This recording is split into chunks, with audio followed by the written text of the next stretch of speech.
Ողջույն իմ ամենաշատ սիրելի հեռուստատողներին, ողջունում եմ ABC հեռուստակայանի Լոս Անջելեսի տաղավարից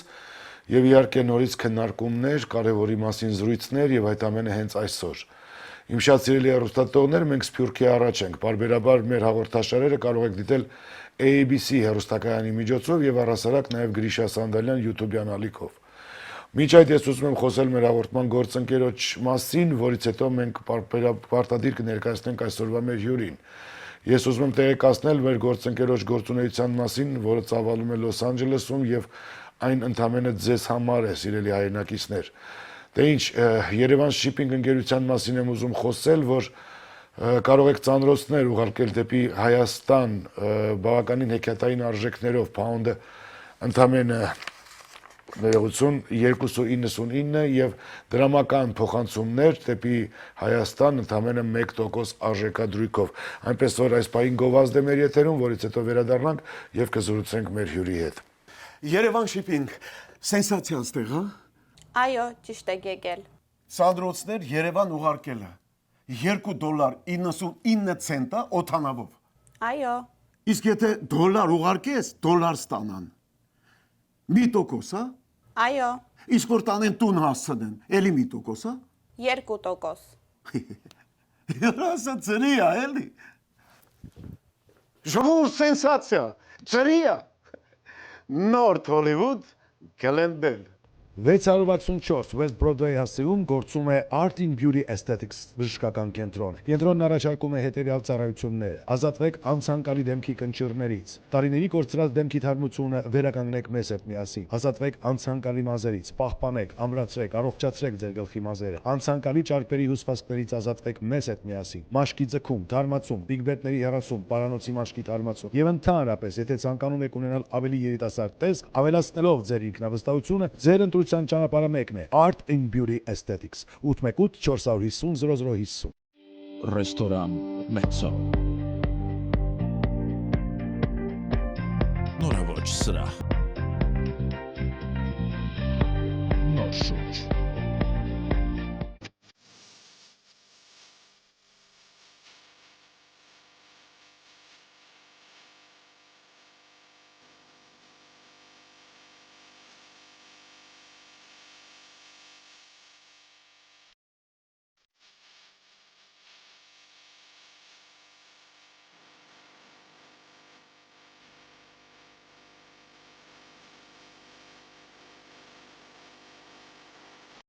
Երևան Shipping, սենսացիա ստեղ, հա։ Այո, ճիշտ եք եկել։ Սանդրոցներ Երևան ուղարկելը $2.99 օթանավով։ Այո, Իսկ եթե դոլար ուղարկես, դոլար ստանան։ 1%, հա։ այո, Իսկ որ տանեն տուն հասցնեն, էլի 1%, հա։ 2%։ Երասը ծրի է, էլի։ Ժողովուրդ սենսացիա, ծրի է։ Նորթ Հոլիվուդ կլենդել։ Մենք վերադարձանք իմ շատ սիրելի հեռուստատողներ, մենք աշխատում ենք ABC հեռուստակայանի Լոս Անջելեսի տաղավարից եւ իհարկե դուք կարող եք մեզ բարբերաբար ունկնդրել Գրիշա Սանդալյան YouTube-յան ալիքով, Սփյուռքի առաջ Գրիշա Սանդալյանի հետ հաղորդաշարերի այդ ընթացքում բովանդակությամբ կարող եք միացնել եւ ամենայն ուշադրությամբ հետևել մեր հյուրերին, որոնք կարևորի մասին են խոսում մեզ հետ միասին։ Այսօր իմ հյուրն է դեմոկրատական այլընտրանք կուսակցության քաղաքական խորհրդի նախագահ Սուրեն Սուրենյանցը։ Բարի երեկո կամ բարի ուշ գիշեր, պարոն Սուրենյանց։ Բարև ձեզ։ Շնորհակալություն, որ չմերժեցիք իմ հրավերը։ Ես այսօր շատ հետաքրքիր մասին եմ ուզում խոսել ձեզ հետ, որովհետև դուք պարբերաբար քաղաքական վերլուծությունների մեջ եք եւ առհասարակ նաեւ գործընթացների մեջ, այդ ամենի մասին ես ցանկանում եմ ձեզ հետ քննարկել։ Նախ մեր զրույցը կազմակերպենք մոտավորապես 3 հարցերի շուրջ եւ ամբողջացնենք այդ հարցերից սկսված մեր բոլոր հարցադրումները։ Որն է այսօր մեր գլխավոր խնդիրը, որն է դրա պատճառը, որն է դրա լուծումը։ Գլխավոր խնդիրը բնականաբար պատերազմի պարտության հետևանքների վերացումն է։ Այդ խնդրին հասնելու համար բազմաթիվ լուծումներ կան։ Այդ լուծումները վերաբերում են թե ներքին քաղաքականությանը, թե արտաքին քաղաքականությանը։ Արդեն 44-օրյա պատերազմի ավարտից հետո ակնհայտ էր, որ այս իշխանության միջոցով խնդիրների զգալի մասը կամ գլոբալ հարցերը լուծել հնարավոր չէ։ Սա ոչ թե ինչ-որ կմահաճույք է կամ ընդդիմադիր դիրքերից ասված խոսք, սա աքսիոմատիկ ճշմարտություն է, որովհետև մի քանի պատճառներով, նախ որովհետև իրենց էությամբ հեղափոխական իշխանությունները ռացիոնալ չեն լինում, ընդհանրապես ինչ են հեղափոխությունները, դրանք իրրացիոնալ սելեկցիա են կադրերի եւ գաղափարների, հա։ Եթե օրինակ մենք դիտարկենք Նիկոլ Փաշինյանի իշխանությունը, ապա շատ հեշտ է պարզվել, որ նախահեղափոխական Նիկոլ Փաշինյանը թերևս երրորդ հանրապետության մեջ ամենավոշ մի թիզական գործիչն էր, հիշում եք ինչպիսի հռչակումներ արեց, ինչպես դուռ բացեց պատերազմի համար, հետ պատերազմյան Նիկոլ Փաշինյանը պակաս արկածախնդիր չէ, էլի նա գրանձիոզ ծրագրերից հետ չկանգնեց, ճակերտավոր գրանձիոզ,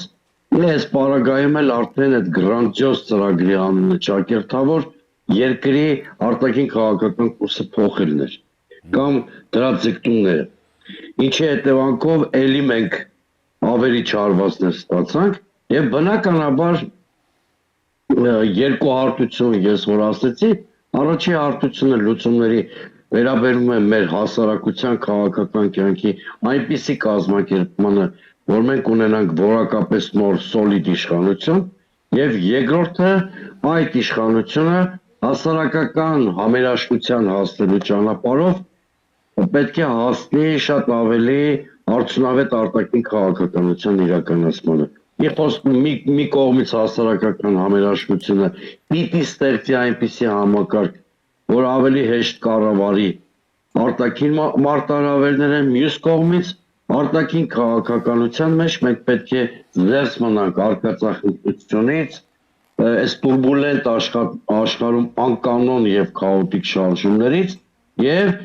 իհարկե պարտված երկրին հանգույն ավելի համեստ օրակարգով, բայց ի վերջո պետք է ունենանք օրակարգ, որը զարգացող պետության կոնցեպտ իր մեջ ունենա կամ բաղադրի։ Հասկանալի է, դուք ասում եք հասարակական համերաշխություն, բայց այդ պահանջը կա այսօր։ Տպավորություն է, որ ոչ միայն հասարակական համերաշխության պահանջ գոյություն չունի, այլ ընդհանուր նաև մենակ կարևոր մի նպատակ է հետապնդում այսօր, բոլոր վերլուծությունները ցույց են տալիս, որ ամբողջովին միայն փաշինյանական իրականությունը եւ բոլորը ավելի շատ գծված են Փաշինյան հայհոյելու կամ ինչ-որ հասարակական համերաշխության գաղափարախոսությունը ներառելու, որովհետեւ աթոռակռիվը շատ པարզ երևում է, այստեղ կոնկրետ ինչ-որ գաղափարախոսության հիմք չկա, այստեղ ամեն ինչ կարծես թե իշխանափոխություն, իշխանության զավթումներ, իշխանություն նման խաղի կանոններ են ձևավորվում։ Նախ իշխանության գալու ցանկությունը վատը չի, եթե դրա պատկերացումները տեղավորվում են լեգալ իշխանափոխության տիրույթում։ Կուսակցությունները կարծեմ հենց դրա համար է ստեղծվում եւ դրա համար էլ քաղաքական կազմակերպություն է, որպեսզի ընտրությունները եւ Սահմանադրական այլ լեգալ միջոցները օգտագործեն իշխանության գալու կամ իշխանություն ձևավորելու համար։ Դա հասկանալի է, հասարակական համերաշխության մասին։ Բայց ես դեր հարցի ենթատեքստ այո հասկացա։ Գիտեք, մենք հասել ենք մի շատ վտանգավոր եզրագծի, դեր հարցի դեպ շատ լեգիտիմ է, որտեղ իմ տպավորությամբ այլևս մեր հասարակությունը կոնսենսուս չունի նույնիսկ պետականության հիմնադրույթների շուրջ։ Իսկ նման վիճակից միջև ապապետական վիճակ կեսքայլ է, բոլորս այդ շատ լավ հասկանում ենք, շատ ավելի գլոբալ է, իսկ խնդիրը, իսկ ինչու չի ձևավորում հասարակական համերաշխություն։ Արդյոք միայն պատճառներն է, որ Նիկոլ Փաշինյանը երկիրը բաժանել է սևերի, սպիտակների, հեղափոխականների, հակահեղափոխականների, հիմա նաև հայաստանցիների ու արցախցիների եւ այլն։ Կամ արդյոք պատճառը միայն նա, որ պարլամենտական ընդդիմությունը, որի շարքերում բնականաբար մենք չենք դասվում, անտագոնիստական ռետորաբանության կրող է։ Չեմ կարծում, որ միայն իշխանության անտագոնիզմն է պատճառը կամ խորհրդանական ընդդիմության անտագոնիզմը։ Տեսեք, մենք 44 օրյա պատերազմով կորցրել ենք շատ կարևոր մի բան։ Կորցրել ենք այն ազգային պետական նախագիծը, որը ընկած էր երրորդ հանրապետության հիմքում։ Այո։ Եվ դա շատ ցավալի իրականություն է։ Հիմա մենք կարող ենք հաջողել եւ իրական հասարակական համերաշխության գալ միայն մեկ պարագայում։ Եթե քաղաքական ուժերը խիզախեն եւ գնան ազգային պետական նոր նախագծի ստեղծմանը, որը իհարկե շատ ավելի համեստ կարող է լինել, որովհետեւ մենք պարտվել ենք պատերազմում, կան այն է, ինչ որ կար երրորդ հանրապետության հիմքում։ Հիմա դուք կարող եք մեր հեռուստադիտողներից որևէ մեկը կարող է ասել, Նիկոլ Փաշինյանը գրեթե նույն բանն է ասում, այդ դեպքում ինչու եք դուք հակադրվում, ինձ կարող են ուղղել այդ հարցը Նիկոլ Փաշինյանին, միանգամից այս հարցին շատ հստակ պատասխան տամ։ Այո, պատերազմի պարտությունը բերում է նրան, որ մենք ունենանք ավելի համեստ ազգային պետական օրակարգ, բայց որն է իմ եւ Նիկոլ Փաշինյանի կամ ինպես մտածողների եւ Նիկոլ Փաշինյանի տարբերությունը։ Նախ ես ռեալիստ եղել եմ միշտ, նաեւ միջև պատերազմը եւ միշտ խոսել եմ Լեռնային Ղարաբաղի խնդրի կարգավորման բանակցային ճանապարհի մասին, ողջիջումային եւ այլն եւ այլն։ Եվ ի տարբերություն ոչ մի քիզական Նիկոլ Փաշինյանի, ինչպես ասեցի, բայց նույնիսկ սա չի գլխավոր տարբերությունը։ Բանն այն է, որ Նիկոլ Փաշինյանի առաջարկած այսպես կոչված պսևդո գաղափարախոսությունը իրական Հայաստանի հիմնված է ազգային ուրացման մոդելի վրա։ Այսինքն, այդ իրական Հայաստանի կոնցեպտը իր ունի ինստիտուցիոնալ պատմական հիշողություն եւ չունի ապագայի տեսլական։ Իմ պատկերացրած ազգային պետական նոր օրակարգը անշուշտ համեստ լինելով եւ անշուշտ ներկա իրողությունները համարելով ռևիզիոնիստական չի, այսինքն մարտարավեր չի նետում մեր պատմությանը եւ ամենակարևորը ինքը լուծումների մեջ շատ ավելի բանաձևված է քաղաքական առումով։ Լավ, այս գլոբալ իրականությունը, որպեսզի կարողանանք ընդհանրապես ընդհանրական հասկանանք, բայց հարևան պետությունները ամեն րոպե աղմուկ են բարձրանում չարիքով, այսինքն վերջերս էլ նոր ինֆորմացիա տեղի հասավ, որ հիմա էլ Արցախյան պատերազմի մասնակիցներին են պահանջում, անընդհատ ինչ-որ Սյունիքի հարցն է բարձրացվում, անընդհատ խաղաղության պլանների մասին չեն խոսում, կամ խաղաղության պլանները իրանք են թելադրում, անընդհատ այս ամեն ինչի վերաբերյալ։ Դուք չեք կարծում, որ չլինի Նիկոլ Փաշինյանը, լինի ուրիշ իշխանություն, միևնույն է, Հայաստանին այդ, չգիտեմ, կոպիտ չեմ ուզում լինել, բայց կարծում եմ ինչ-որ կապիտուլյացիայի պես մի բան է պարտադրված այսօր։ Ինչպես փոխել է իրականությունը։ Okay, շատ ճիշտ հարց եք էլի տալի։ Գիտեք, ես ռեալիստ եմ, ընդդիմադիր լինելով հանդերձ այնքան իրականության զգացումը չեմ կորցրել, որ մտածեմ, որ եթե Հայաստանի վարչապետի անուն ազգանունը Նիկոլ Փաշինյանի փոխարեն լինի օրինակ Սուրեն Սուրենյանց, Արևի ախորժակը դրանից մեղմվել է կամ աշխարհաքաղաքական ու ռեգիոնալ մի շարք ոչ բարենպաստ իրողություններ անմիջապես չկանալու են։ Բնականաբար ես այդ միամիտը չեմ, հետևաբար այստեղ խնդիրը ոչ միայն ու ոչ այնքան անձերի փոփոխությանն է վերաբերում, որքան որ Ստալ արտաքին քաղաքական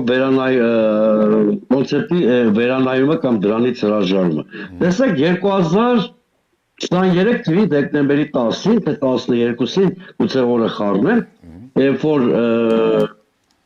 Հայաստանն ու Ադրբեջանը համաձայնության եկան եւ ինչ-որ խումբ ռազմագերիների վերադարձավ,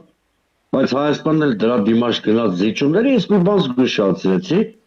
այսինքն Հայաստանի ինչ-որ գերիների ինչ-որ խումբ ստանալու դիմաց համաձայնեց բանակցությունները վարել առանց միշտորդների, հա։ Մենք տարի 3 ամիս գտնվում ենք չմիշտորդավորված ուղղակի բանակցությունների ֆորմատում։ Ուժային այսօրվա դիսբալանսի պայմաններում առանց միշտորդների բանակցությունները հենց ձեր ասածն է։ Դրանք բանակցություններ չեն դասական իմաստով, կամ բանակցություններ են ոչ թե բալանսավորված խաղաղության մասին, այլ դրանք խոսակցություն են կապիտուլյացիայի ճանապարհային քարտեզի մասին։ Դա բարձ երևում է։ Այո, ոնց որ բանտապետի շոտ կալանավոր բանակցեն, օրինակ պատկերավոր Ուղղակի ասած, չեմ կարողանում հասկանալ հիմա ի՞նչ է դրված սեղանին, անվերապահ կապիտուլյացիա, թե ուղղակի կապիտուլյացիա։ Գիտեք անվերապահ կապիտուլյացիան զուտ պատմագիտորեն եմ ասում կամ քաղաքագիտորեն դա ըստ էության պետության ֆորմալ վերացումն է, սպառագայում իհարկե Երևանը որևէ մեկը մեզանից չի ուզում, բայց սա կապիտուլյացիա է ժամանակակից տերմինաբանությամբ գոնե, ինչ որ ուզում աղջան։ Դուք նոր նշեցիք Հիկմետ Հաջիևը, այո, հենց մեր զրույցից կարծեմ տառացիորեն 2 օր առաջ պահանջ է դրել, որպեսզի Հայաստանի իշխանությունները Ադրբեջանին հանձնեն բոլոր այն մարդկանց, որոնք առնչություն ունեն առաջի պատերազմում մեր հաղթանակի հետ։ Այո։ Շատ մեծ ֆանտազիա ունենալ պետք չի, որպեսզի հասկանանք, որ դա վերաբերում է հանրապետության նախկին նախագահներին, դա վերաբերում է Հայաստանի նախկին պաշտպանության նախարարներին եւ ընդհանրապես սապիորի վերաբերում է Հայաստանի ցանկացած քաղաքացու, որ պաշտպանության բանակի հետ առնչություն ունեցել Արցախի, հա։ Եվ ինչպես նշեցիք, կա գլխավոր հարցը, որը օրակարգից դուրս չի եկել, ինչքան էլ Նիկոլ Փաշինյանը վարդագույն ձևով փորձում էր հակառակը ապացուցել, դա այսպես կոչված Սյունիքի Միջանցքի հարցն է։ Հիմա դուք ասացիք անձերի փոփոխությունից այս խնդիրները չեն փոխվի, բայց քաղաքականության վերանայումից կարող են ռիսկերը դառնալ կառավարելի։ Օրինակ, ես այն քաղաքական գործիչներից եմ, ովքեր այնուամենայնիվ պնդում են, որ Հայաստանի համար պակաս ռիսկային էր բանակցությունների այսպես կոչված եռակողմ ֆորմատը, որը խարսխված էր նոյեմբերի 9-ի համատեքստի վրա։ Այո։ Մի շարք պատճառներով էր դա Հայաստանի համար պակաս ռիսկային։ Նախ կար միջնորդ, որը լավ կամ վատ մեր ցանկությունների հանգույն կամ մի քիչ թերի կատարում էր իր միջնորդական առաքելությունը եւ բացի այդ այնտեղ կան երաշխիքներ թե Արցախի հայկականության համար ի վերջո այնտեղ կար երաշխիք, որ այդ Սյունիքով անցնող ճանապարհը չի օտարվում Հայաստանի Հանրապետությունից։ Մենք կորցնելու ենք այդ ճանապարհի նկատմամբ վերահսկողության ինչ-որ չափ, հա։ Ես հիմա էլ կարծում եմ, որ չայրս փոքրագույն այն է լինելով, որ Հայաստանը վերադառնա այդ ֆորմատ բանակցությունների, իհարկե ինչ-որ բաներ արդեն անշրջելի կորցրել ենք եւ այդ բերել չենք կարող, օրինակ ցավոք սրտի իմ կարծիքով Արցախ, բայց գոնե կարող ենք նման կերպ երաշխավորել Հայաստանի Հանրապետության ինքնիշխանությունը եւ տարածքային ամբողջականությունը այսօրվա պարամետրերով։ Բացի այդ, հիմա ակնհայտորեն մանավանդ նախագահ Թրամփի երկրորդ պաշտոնամուտից հետո ակնհայտ է, որ Միացյալ Նահանգների եւ ընդհանրապես հավաքական արևմուտքի համար մեր տարածաշրջանը այլևս պակաս հետաքրքրություն ունի ու հետեւաբար, եթե մենք չենք վերադառնում եռակողմ բանակցային հարթակ, շատ մեծ է վտանգը, որ մենք հայտնվելու ենք թուրք-ադրբեջանական ակցիոնի մեջ։ Այո, եթե անձեր փոխվեն, բայց շարունակվի Նիկոլ Փաշինյանի քաղաքականությունը, ոչինչ չի փոխվի։ Բայց եթե անձի փոփոխությունը բերելու է նրան, որ Հայաստանի իշխանությունը հրաժարվում է երկրի արտաքին քաղաքական վեկտոր փոխելու արկածախնդիր քաղաքականությունից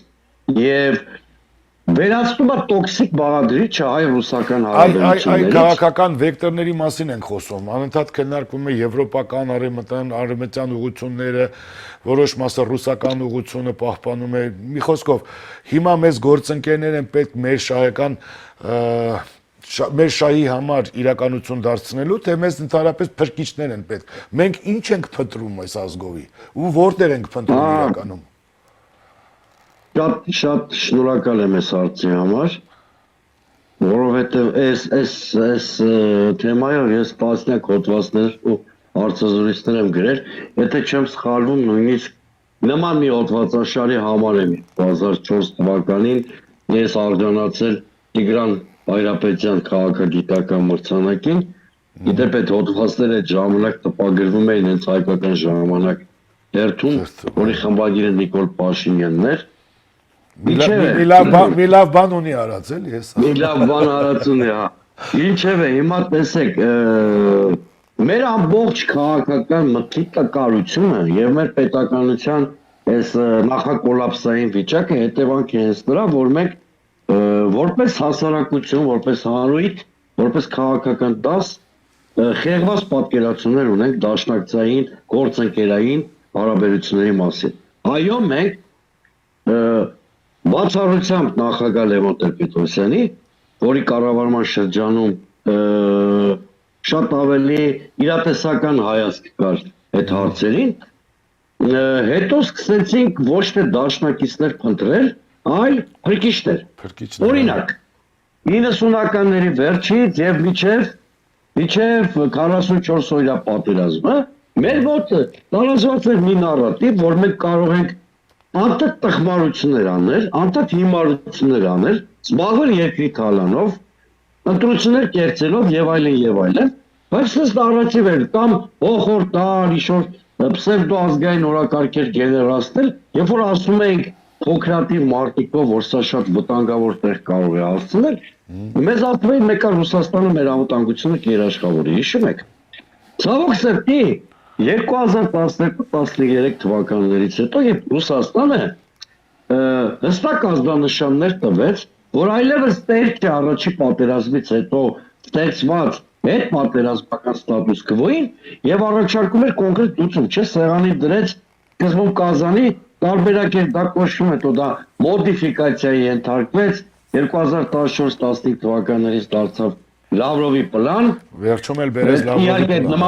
նման պաշտոնական անուն չկա, որտեղ դա համանախագահության կոնսոլիդացված առաջարկություններ, ինչևէ, ռուսները մեզ շատ անկեղծ 2013 թվականներից ասում են եղբայր, կամ գնում ես 5 գումարած 2 տարբերակով Լեռնային Ղարաբաղի խնդրի հանգուցալուծմանը, որը երաշխավորում է Լեռնային Ղարաբաղի հայկականություն ու միջազգային ինչ-որ երաշխիքներ, կամ ես այլևս տեր չեմ այս ստատուս քվոյի։ Բայց մեր քաղաքական դասը շարունակում էր այս իրողությունը չընդունել եւ Ռուսաստանին համարել փրկիչ։ Ինչի հանգեցինք դրանից հետո բոլորի համարապարզ։ Հիմա էլ մեր այսպես կոչված պսևդո արևմտամետները արևմուտքի մեջ ոչ թե գործընկեր են տեսնում, ու դարձյալ փրկիչ։ Այսինքն եթե նախկինում Ռուսաստանն էր, հիմա մի խումբ մարդիկ այդ փրկիչի դերում քթել են ասենք Միացյալ Նահանգներին։ Այո, պարոն Սուրենյան, բայց այստեղ մի տարբերություն կա։ Դուք շատ լավ մեկնաբանեցիք, Ռուսաստանը ուղղություն էր տալիս։ Ռուսաստանը ինչ որ ենթատեքստերով կամ ուղիղ կերպով կամ ինչ որ հուշումներ էր անում, որ ես այլևս ի վիճակի չեմ լինելու։ Դուք ձեր հարցերը այսպես պետք է լուծեք։ Պլաններից որևիցե մեկը պետք է ընտրեք, գնաք գործունեությունը ծավալելու։ Հիմա Եվրոպան առհասարակ ոչինչ չարեց փաստորեն։ Եվրոպան միայն ուշադիր նայում է, ուշադիր խոսում է, այդ թվում նաև այսօրվա մեր Բաքվում տեղի ունեցող դատավարությունները Եվրոպան ասում է ես ուշադիր հետևում եմ, նա միայն հետևում է, ուրիշ ոչ մի բան չի անում։ Եվրոպան ասում է Հայաստանին հորդորում է վերցնել Ադրբեջանի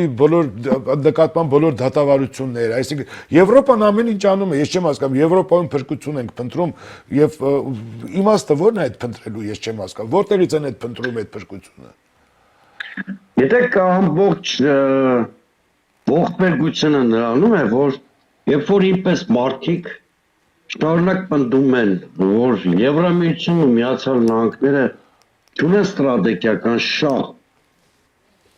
դառնալու Հայաստանի դաշնակից ընդդեմ Ադրբեջանի եւ Թուրքիայի, ես չգիտեմ ինչի անվանում են ռուսահապատակ պուտինիստներ, հա, երբ որ ակնհայտորեն նման բան գոյություն չունի։ Այստեղ իսկապես պետք չի արևմտյան էլիտաներից նեղանալ, որովհետև օրինակ շնորհակալություն նախագահ Թրամփին եւ փոխնախագահ Վենսին, հատկապես վերջինիս Միխեյլյան ելույթի համար, որտեղ այն ճշմարտությունները, որ ես 100 անգամ բարձրաձայնել եմ, այդ ճշմարտությունները, որ Լևոն Զուրաբյանը 100 անգամ բարձրաձայնել է, այդ ճշմարտությունները, որ Միացյալ Նահանգներում ակադեմիական կրթություն ստացած եւ ակադեմիական գիտական գործունեություն ծավալող Արման Գրիգորյանը Լիայի համալսարանի պրոֆեսոր 100 անգամ բարձրաձայնել է, մեր հասարակության մի զգալի մաս դրանց անհաղորդ է մնացել, բարեբախտաբար հիմա այդ մասի շատ բացահայտ խոսում են օրինակ Միրշայմերը ամերիկացի հայտնի քաղաքագետ, բայց արդեն սպիտակ տան տերերը Տրամփ, Վենս, Էքսետ եւ այլն։ Հիմա այս մարդիկ շատ բարձ ասում են, որ դուք մեզնից միակ ընկալեք այն, ինչը մենք չենք էլ խոստացել։ Այո, արևմուտքում կար մի հատ փոքր չէ ավելի շատ դոմինանտ մի խումբ, գլոբալիստական ուժեր այսպես կոչված, որոնք ամեն ընտրությունից հետո ավելի թույլատնում են իրենց դիրքերը թե Եվրոպայում եւ թե Միացյալ Նահանգներում, այս գլոբալիստական ուժերը քաջալերում էին այդ սովետական տարածքի էլիտաների հակառուսական ջղաձգումներ, այսպես ասեմ։ Այսինքն այստեղ խնդիրը իրենք այս գլոբալիստական ուժերը դարձան Ուկրաինայի այսօրվա ծրախի պատասխանատուները։ Հիշում եք, չէ՞, Զելենսկին 2022 թվականի մարտ-ապրիլ ամիսներին պատրաստ էր Ստամբուլի համաձայնությունները կնքելու։ Այո։ Հայտնվեց Ջոնսոնը, որը թույլ չտվեց ըստ Կիևի փողոցներում բոլորս հիշում ենք այդ դրվագները։ Նույն Նիկոլ Փաշինյանը հաճախ մենք տեսնում ենք այդ քարտարացված հակառուսականությունը, հա։ Ի վերջո, մեր հասարակությունը պետք է հասկանա մի շատ բարձր ճշմարտություններ։ Արցախի կործանման համար, եթե մենք արդարացիորեն հարցեր ենք հասցեագրում Ռուսաստանի, որտեղ խաղապարակելությունը Ռուսաստանի պատշաճ վարկության վրա չգտնվեց, բայց մենք շատ լուրջ հարցեր ունենք Արցախի կործանման հետ կապված, նաև պարոնայք Միշելին ու Մակրոնին։ Տեսեք, այդ մասին արձանագրում արել է ոչ միայն Բելարուսի նախագահը Ալեքսանդր Լուկաշենկոն, եթե միայն Լուկաշենկոն արած լիներ այդ արձանագրումը, հաստատապես մեր պսևդոարևմտամետները դրա մեջ էլի ռուսական տավադրություն կտեսնեին։ Հոտը Ես ուզում եմ ես ուզում եմ մեր հարգելի հեռուստադիտողներին հիշեցնել, որ Եվրամիության արտաքին քաղաքականության նախկին հանձնակատար Բորելը, Ժոզեֆ Բորելը, Պրագայի քարակոմ հայտարարությունից անմիջապես հետո շատ հստակ բացահայտորեն հայտարարեց, որ Նիկոլ Փաշինյանը Հայաստանի առաջին ղեկավարն է, որը խիզախեց Արցախը ճանաչել Ադրբեջանի կազմում։ Գիտեք, հիմա ինչքան էլ Նիկոլ Փաշինյանը փորձի ճամարտակել կամ պսևդոփաստակներ բերել, որ Արմաթի հռչակագրից սկսած Հայաստանի իշխանությունները ճանաչել են Ղարաբաղ Ադրբեջանի կազմում, սա բացարձակ փաստազգուր կերյուրանք է, որովհետև կարգավորման ոչ մի տարբերակ, իսկ դրանք 8-ն են կամ 9-ը, չի եղել, որտեղ կանխորոշված լինի Լեռնային Ղարաբաղի կարգավիճակը, բացարձակապես, ընդամենը 2 տարբերակ է եղել ավելի շուտ այդպիսի, երկուսն են նախագահ Քոչարյանի օրոք, ուրեմն մեկը ընդհանուր պետության կոնցեպտներ, դա բանակցվել է 99 թվականի, 98 թվականի կներեք հոկտեմբեր-նոյեմբեր ամիսներին, երբ որ քննարկում էր ընդհանուր պետության կոնցեպտը եւ նախատեսվում էր այդ կարգավորման այդ տարբերակով, դրա ճարտարապետը Ռուսաստանի Դաշնության այդ օրերի արտգործնախարար Պրիմակովն էր, քննարկում էր ընդհանուր պետության ստեղծում կոնֆեդերացիա, որտեղ հավասար իրավունքներով պետք է Արցախն ու Ադրբեջանը մտնել։ Մի երանելի տարբերակ այսօրվա այս դժվար իրավության պայմաններում եւ երկրորդ տարբերակը, որտեղ կանխորոշվում էր Ղարաբաղի կարգավիճակը, դա այսպես կոչված, բայց իմ կողմից խիստ դատապարտելի, այսպես կոչված մեղրի տարբերակն էր, որ հետո մոդիֆիկացվեց դարձավ Քիվեստի ուրեմն տարբերակ, սա իմ կողմից միշտ մերժված տարբերակ է եղել 2001 թվին էր դա 99-2001 թվերին դա բանակցվել այդ տարբերակը կարգավորման գործընթացին Քոչյանի հասցրած ամենամեծ վնասն էր, որտեղ դա ձևակերպեց կարգավորման գործընթացը ինքնորոշման հարթությունից դա դնելով տարածքային ուրեմն վեճի հարթության մեջ, բայց հիմա չանդրադառնանք այդ տարբերակների բովանդակությանը, փաստ է, որ 97 թվականից սկսած մինչև ընդհանուր նոյեմբերի 9-ի փաստաթուղթը չեն կանխորոշել Լեռնային Ղարաբաղի կարգավիճակը, նույնիսկ նոյեմբերի 9-ի մեր համար խիստ ոչ բարենպաստ փաստաթուղթը որևէ կերպ չի կանխորոշել Լեռնային Ղարաբաղի կարգավիճակը։ Հիմա հարց ենք տալիս, թե ինչու Նիկոլ Փաշինյանը գնաց ուրեմն նման քայլի։ Հենց որում նա կարող էր վերապահումով Լեռնային Ղարաբաղը ճանաչել Ադրբեջանի մաս։ Օրինակ դնել ինքնավարության խնդիր, Այո, օրինակ բարձրացնել եւ այլն 1000 տարի, բայց նա անվերապահորեն Լեռնային Ղարաբաղը ճանաչեց ունիտար Ադրբեջանի մաս։ Իմ եւ մի հատ կարծիքով մի հատ էլ մեղադրեց, որ ինչա այդպես չի, բոլորը ինչի է հրաժարվում, հենց այդպես է, Այո։ ասենք, ինչ իր ձևին նա։ Շատերը կարծում են, որ սա հուսահատ քայլ էր Նիկոլ Փաշինյանի կողմից։ Ես ամենևին անկեղծ ասած կարծիք, ինչ է։ Հետաքրքիր է։ Տեսեք, 2022 թվականի մարտ-ապրիլ ամիսներից սկսվել է Հայաստանի այսօրվա իշխանության ստրատեգիական կողմնորոշման փոփոխության քաղաքականությունը։ Ես ասեմ ինչա կատարվել իմ խորին համոզմամբ։ Այդ բանից հետո, երբ որ Խարկովի եւ Կիևի մապիստերից ռուսական զորքերը սկսեցին այդ նահանջել, որը հետո ինչպես պարզեց ավելի շատ տակտիկական նահանջ էր, բան։ Արևմտյան այդ նեոլիբերալ շրջանակները մի հատ նարատիվ գեներացրեցին, որ Ռուսաստանը կործանվում է, այսա ուր որ է Ռուսաստանից ոչինչ չի մնա եւ այլն եւ այլն։ Այդ նարատիվները շատ արագ նրանք ներդրեցին նաեւ Նիկոլ Փաշինյանի մտածողության մեջ, որը որոշեց հարմար պահը եկել է ստրատեգիական կողմնորոշում փոխելու համար։ Հիշում եք հենց այդ փուլում էր ապրիլ ամսին 2022 թվականին, երբ որ նա խորհրդանում հայտարարեց, կարծեմ ապրիլ 14-ին, որ եկել է Լեռնային Ղարաբաղի կարգավիճակի նշաձող իջեցնելու պահը, քննադատ է այդ նշաձող իջեցման քաղաքականությունը վերջը բերեց հոկտեմբերի 6-ին։ Այսինքն, սա ոչ թե Նիկոլ Փաշինյանի կողմից չմտածված քայլ էր, այլ մտածված քայլ էր Ղարաբաղը զոհաբերելով նպաստել մի գործընթացի, որը բերելու է Ռուսաստանի ազդեցության թուլացմանը ռեգիոն։ Այսինքն այս հարցում Փաշինյանը եւ գլոբալիստներ Միշելն ու Մակրոնը նույն շահերը հետապնդում են։ Այս շահերը գուցե բխում են Մակրոնի օրակարգից, Եվրամիության օրակարգից, բայց հասկանալի չէ թե ինչպես կարող էր նման շահ հետապնդել առանց ստրատեգիական որևէ հաշվարկի Հայաստանի իշխանությունը։ Սա է մեր ողբերգությունը եւ այո։ Եվ մեկ հոկտեմբերի 6-ից 2022 թվի միջև ուրեմն Արցախի հայաթափությունը սա միասնական մի տրամաբանություն ունեցող շղթա էր եւ եթե մենք ռուսների խաղապարակիրության ձախողման մեջ ենք մեղադրում, պարտավոր ենք ամրագրել, որտեղ է ունեցել մի process Մակրոնի եւ Միշելի կառավարությամբ, որի նպատակը եղել է Արցախի զոհաբերումը հանուն տարածաշրջանում ռուսական շահերի կամ ազդեցության թույլատման։ Հասկանալի է։ Նիկոլ Փաշինյանը մասնակցել է այս process-ին։ Դե հիմա սա ավելի լավ առիթ չէ տապալել Նիկոլ Փաշինյանի իշխանությունը։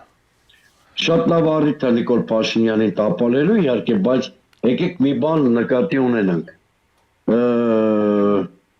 Պատճառով հետևանքը վերացնել հնարավոր չի։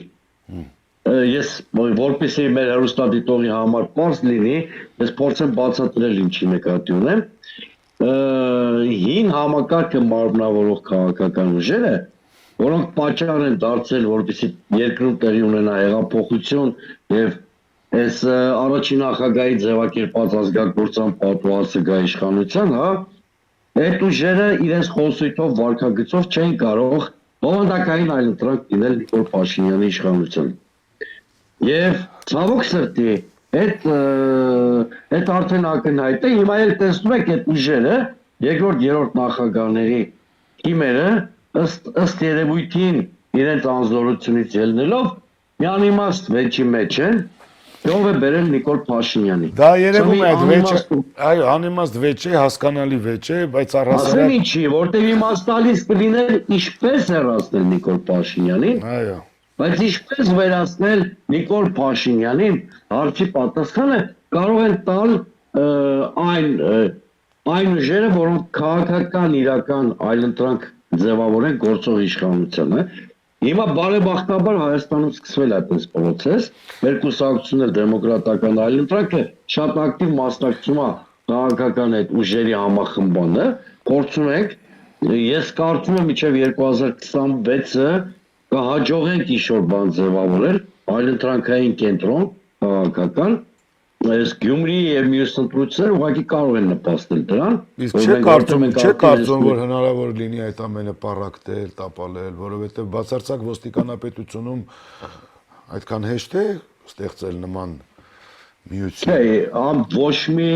բան լուսավորչականության ճանապարհ ընդհանրապես ամենափշոտն է լինում։ Քաղաքականության մեջ ռացիոնալ գաղափարները մի շատ փշոտ են արմատավորվել, որովհետև ավելի հեշտ է լինել ույսի վաճառական, նստել օրինակ խոսափողի առաջ,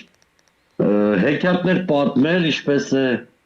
Մակրոնը փրկելու իր հեծելազորով Հայաստանը, կամ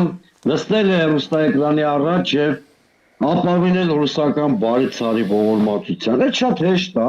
այդ երկկողմանի լույսի վաճառականները։ Իհարկե շատ դժվար է,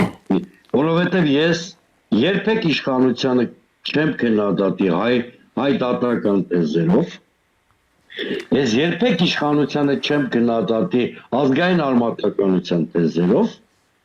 բայց ես երբեք նաև չեմ հանդուրժի իշխանության ուրացման մոդելը։ Հետևաբար այդ այլընտրանքը շատ դժվար է ձևավորվելու, Պարոն Սոյնյան, որովհետև ես հասկանում եմ դուք ինչի մասին եք ասում, բայց եթե փորձ չանենք, ծերունդերը ոչ մեկից չի ներելու։ հասկանալի է։ Դուք բարբերաբար այս հաղորդումների ընթացքում Լևոն Տեր-Պետրոսյանի անունը հնչեցրեցիք, բայց եկեք մի փոքր ժողովրդական լինենք եւ ժողովրդի լեզվով էլ խոսենք։ Լևոն Տեր-Պետրոսյանը շատ հետարքի, շատ կարևոր, շատ լուրջ, շատ մեծագույն քաղաքական գործիչ է, դա փաստ է։ Բայց Նիկոլ Փաշինյանը Լևոն Տեր-Պետրոսյանի թիմից էր, նախագահ Վահագն Խաչատուրյանը Լևոն Տեր-Պետրոսյանի թիմից էր։ Այս դրա մասին ինչ կասեք։ Ես ամբողջական հարց չեմ տալու, ուղղակի ուզում եմ հասկանալ։ Ինձ խնայեցիք, դե չի կասեք դուք էլ եք Լևոն Տեր-Պետրոսյանի։ Ես խնայեցի անկեղծ։ Չէ, հիմա տեսեք, որ դուք անուններ տվեցիք, որ Լևոն Տեր-Պետրոսյանի թիմից են եղել, անկեղծ ասեմ։ Չէ, մի բան էլ ասեմ, կներեք, մոռացել եմ ժողովրդի հարցերն են սրանք։ Լևոն Տեր-Պետրոսյանն էլ հենց հանրահավաքում Նիկոլ Փաշինյանի գալուստը նկարագրեց տարիներ առաջ։ Լևոն Տեր-Պետրոսյանի թիմից է եղել ըստ այդ նույն տրամաբանության ոչ միայն Նիկոլ Փաշինյանը, ոչ միայն Վահագն Խաչատուրյանը, ոչ միայն Սուրեն Սուրենյացը, այլ նաև երևի թվեմ, Ռոբերտ Քոչարյանը, Սերժ Սարգսյանը, Վազգեն Սարգսյանը, Վանո Սիրադեղյանը, մի խոսքով ամբողջ համակարգը։ Գիտեք, այստեղ սկզբունքային տարբերություն պետք է դնել այն մարդկանց միջև, ովքեր արժեքային առումով Լևոն Տեր-Պետրոսյանի գծին հավատարիմ են մնացել, այդ մարդկանց թիվը շատ քիչ է։ Եվ այն մարդկանց, որոնք պատահապաշտությունից ելնելով իշոպայի հայտնվել են Լևոն Տեր-Պետրոսյանի կողքին, հետո առաջին իսկ հնարավորության դեպքում դավաճանել են Լևոն Տեր-Պետրոսյանին, հա, գաղափարական առումով, քաղաքական առումով։ Ես ապարտանում եմ, որ իշոպ փուլ եղել եմ Լևոն Տեր-Պետրոսյանի արտակում, անկեղծ ասեմ, որտեղ նրանից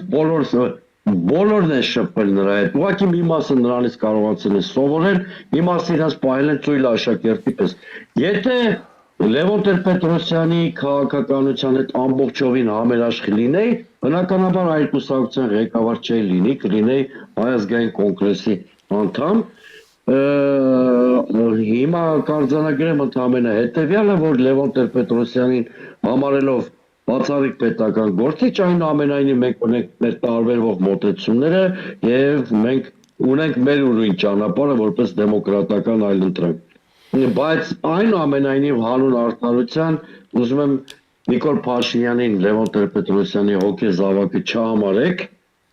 Նիկոլ Փաշինյանը Նայիրի Հունանյանի հոգեզավակն է։ Եթե մեկը կա, որին կարելի է հոգևոր հայր կամ քաղաքական հայր կնքել Փաշինյանի, դա Նայիրի Հունանյանն է, որտեղ երրորդ հանրապետության պատմության մեջ ուղղակի չկա մեկ այլ երկրորդ գործիչ, որ այդքան մեր պետականության ողջարին հարվածած լինի։ Հասկացա, վերադառնանք Գյումրի այս օրերը։ ամեն աստծոր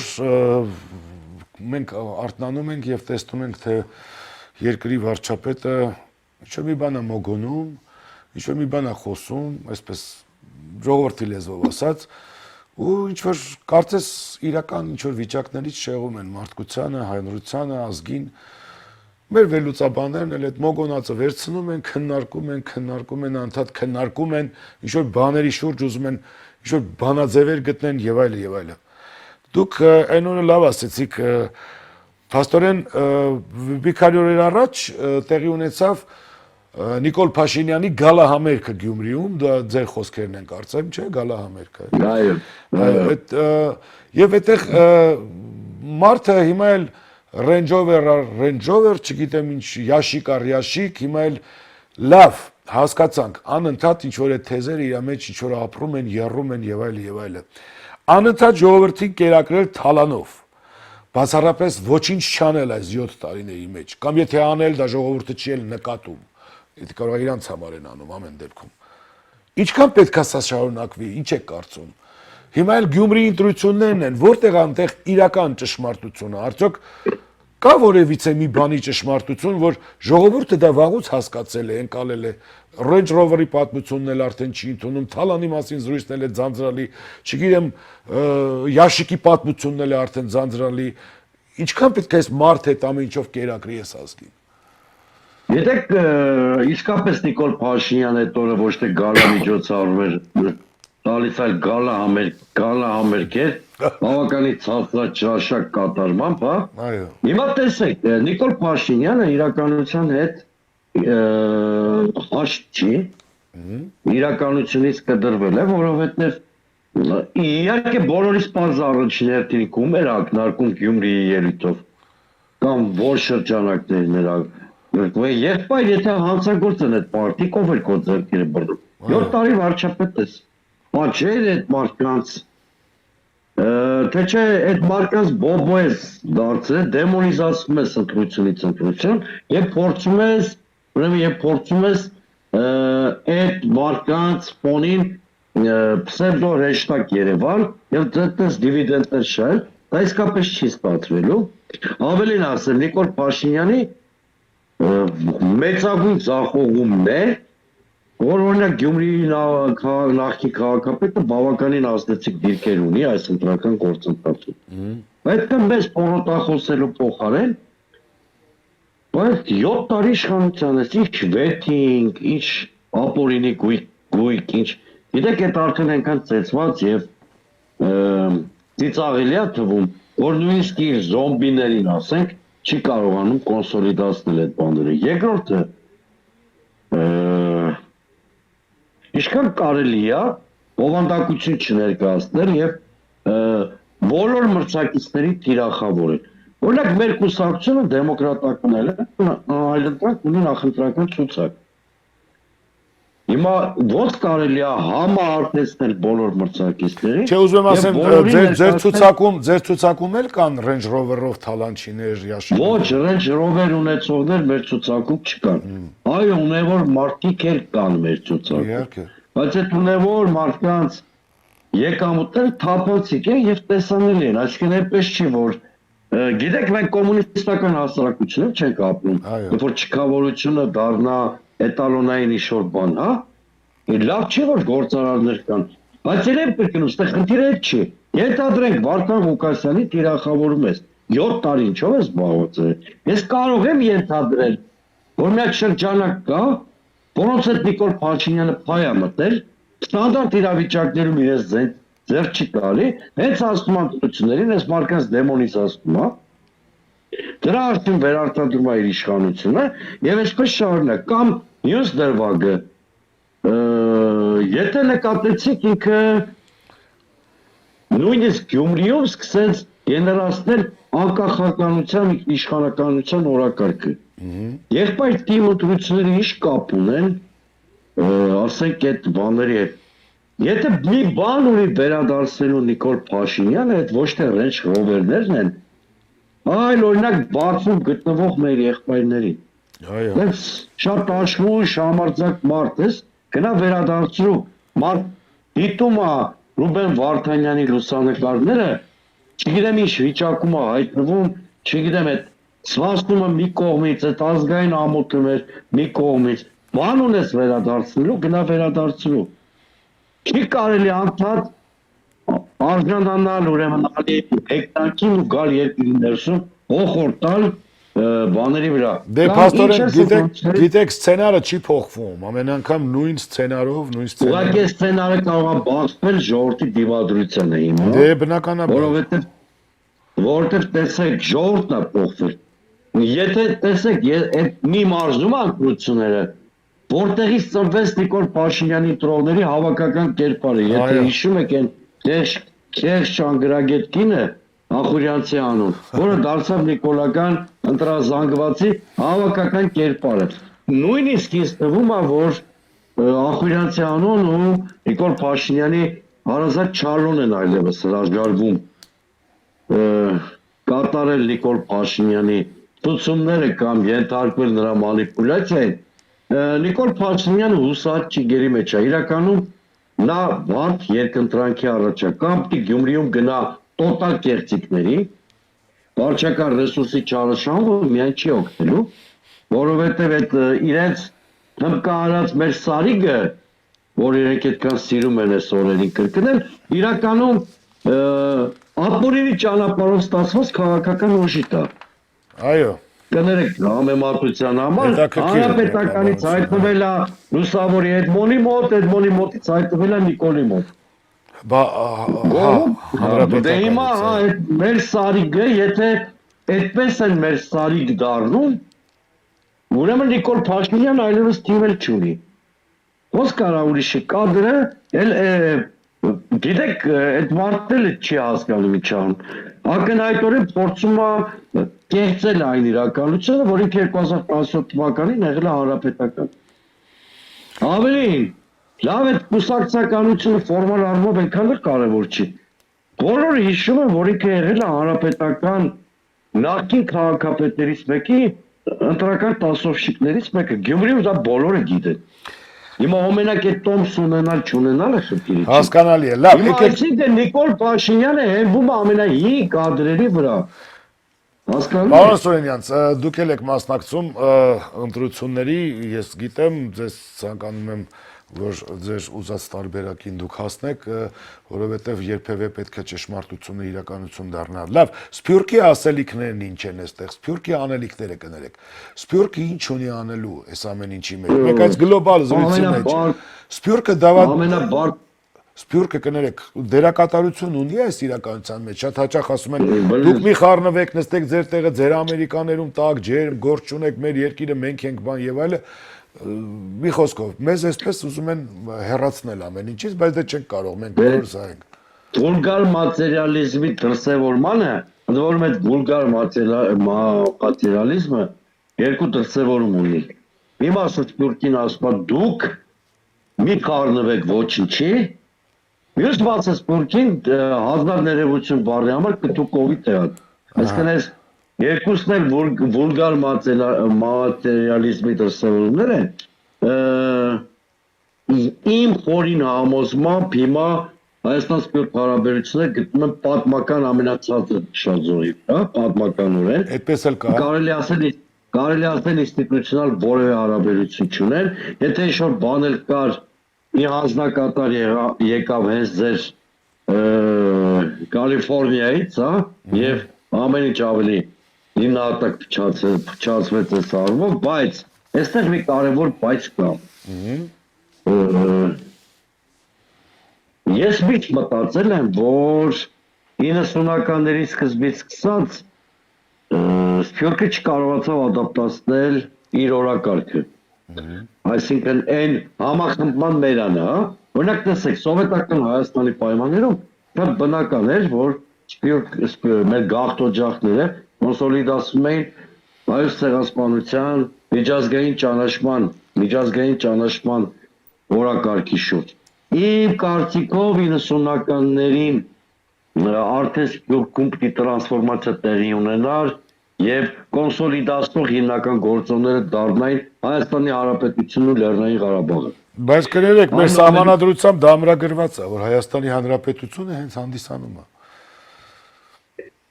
Թե չէ Սփյուռքի մասին է։ Այո, Սփյուռքին համախմբող է։ Այո, բայց ասում եմ Սփյուռքի տարբեր սեգմենտներին ցեղասպանության փոխարեն կամ նրա կողքին առաջին հերթին մեր պետականության եւ Արցախի հարցերը պիտի կոնսոլիդացնեն, այդ տրանսֆորմացիան մի քիչ դժվար տեղի ունեցավ։ Հասկանալի է, բայց ամեն կերպ արեցին Բայց միայն առաջին 3 նախագահների օրոք այդ ճգնաժամը շատ ուժեղ չէր դրսևորվում, որտեղ առաջին 3 նախագահները ուրացման քաղաքականություն չէին վարում։ հաստատ։ Եվ ճիշտ է շատ Սփյուռքի հետ կար բավականին բնականon հարաբերություններ։ Դա կար։ Հիմա հիշում եք զրույցի սկզբում ես ասացի, որ մենք ազգային պետական նորարարակ մշակելու իմպերատիվի առաջ ենք կանգնած։ Ուրեմն միջև այդ օրակարգը չլինի, միջև այդ նախագիծը չլինի, ցավոք սրտի Սփյուռքի հետ մեր հարաբերությունները որպես պետություն այս ճգնաժամային փուլից չեն կարողանալու դուրս գալ, որտեղ եթե Հայաստանի Հանրապետությունը ինքը դերևս չունի զարգացման հայեցակարգ, ինչի շուրջ համախմբելու Սփյուռքի։ Այո, մնալու է միայն կթուկովի տարբերակը, ուրիշ ոչ մի բան։ Այո։ Շնորհակալություն պարոն Սուրենյան, Ես չմերժելու շատ համար շատ շնորհակալ։ հետաքրքիր զրույց ունեցանք։ Ես կարծում եմ մեր հեռուստադիտողները ամբողջությամբ կողջնեն այս գեղեցիկ հաղորդումը եւ կարողանանք ինչ-որ հետաքրքիր դասեր, կարողանան ինչ-որ դասեր քաղել այս իրականությունից, այնպես որ զրույցը շատ կատարյալ էր։ Շնորհակալություն ձեզ, բարի գիշեր։ Ես էլ եմ շնորհակալ։ Իմ շատ սիրելի հեռուստադիտողներ, այսօր այսքանը, ապրեք խաղաղությամբ, եղեք երջանիկ եւ ապահով եւ ուր էլ կլինեք չմոռանաք, հայ մնացեք, տեսություն, լավ եղեք։